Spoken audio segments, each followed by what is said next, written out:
What is it about Nigerians that why are Nigerians so clever? All these internet scams, like when you hear about internet scams, it's Nigerians, right? Nigerians come to America. They're one of the most successful groups of immigrants in all the fucking countries, 100 plus whatever countries.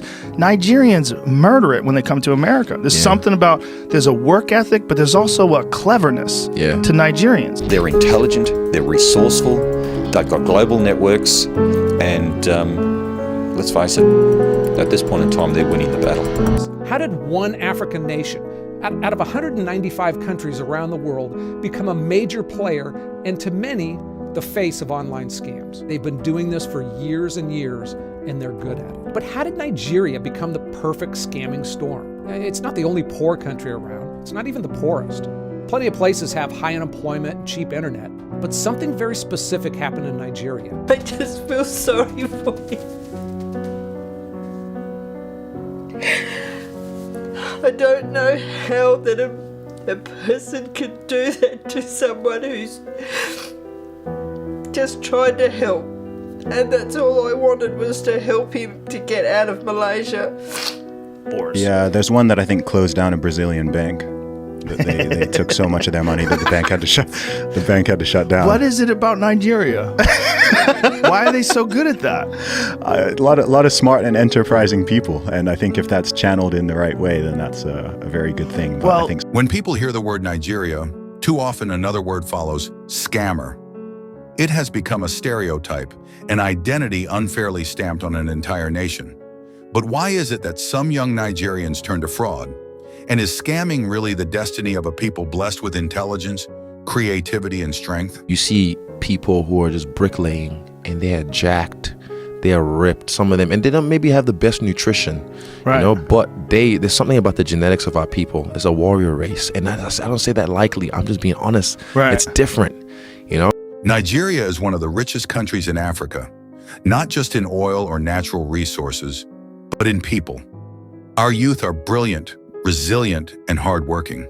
The people who get the highest scores on standardized tests in England are immigrants from the Igbo tribe in Nigeria. And their kids outscore all the quote native white people in the. Yet the reality we face is heartbreaking. For decades, corruption and bad governance have eaten deep into the system.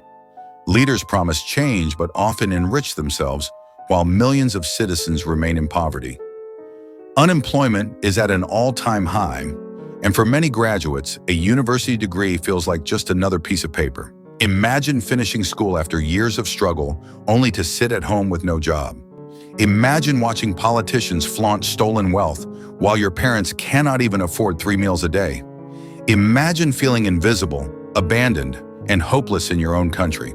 This is the environment where scamming, known locally as Yahoo Yahoo, took root.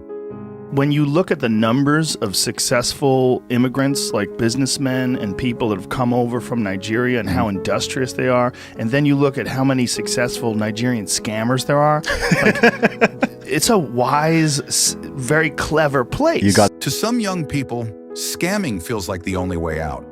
They say, the government doesn't care about me. The system is rigged against me. If leaders can steal billions, why can't I take a little from foreigners online? This mindset is not born out of greed alone. It is born out of frustration. It is born out of hunger. It is born out of watching dreams die slowly in a country that refuses to nurture them. Most of us have figured out by now that transferring our life savings into a Nigerian bank account is a mug's game. We know there's no royal fortune, no multi-million-dollar return. In fact, no hope of ever seeing our money again. For these young men and women, scamming is not just about money, it is about survival. It is about reclaiming power in a world that seems designed to keep them down. But is it really a solution? The truth is, scamming does not fix Nigeria. It doesn't fix poverty. It doesn't fix corruption. What it does is create more pain. Each scam destroys trust. It steals from innocent people. He talked to me for quite a while, madly in love with me, never seen me before, but madly in love with me, and wanted to make my life good. For these people, it is love. They believe it, they live it, they breathe it, they yearn for it, and to them it's very real, very tangible. It damages the image of Nigeria on the global stage. Today, when a Nigerian applies for a job abroad, suspicion follows. When a Nigerian student wants to connect with foreigners online, the label scammer shadows them. The actions of a few stain the reputation of millions of hardworking, honest Nigerians. Some people. Obviously, the resources are very limited, so they're deciding to just go dark and scam people. But as a person who hasn't been a victim of this, it's quite amusing. Yeah, I mean, if you see some of the stuff that can get pulled off, it's quite impressive. Pull that story. It is very much like, man. And for the scammer, the so-called easy money is a trap. It never lasts.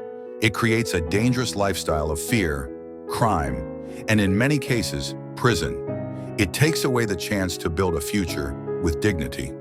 But here's the part the world doesn't always see. Nigerians are some of the most brilliant people on earth. The same intelligence used to trick people online can be used to build global tech companies. The same creativity used to write scam emails can be used to write hit songs, best-selling books, and groundbreaking ideas. Look around. Nigeria gave the world Afrobeat, a sound now played on every continent. Nigerian entrepreneurs are leading startups that attract millions of dollars in investment. Nigerian athletes are breaking records. Nigerian writers are winning global awards. This is proof that we are not defined by scamming.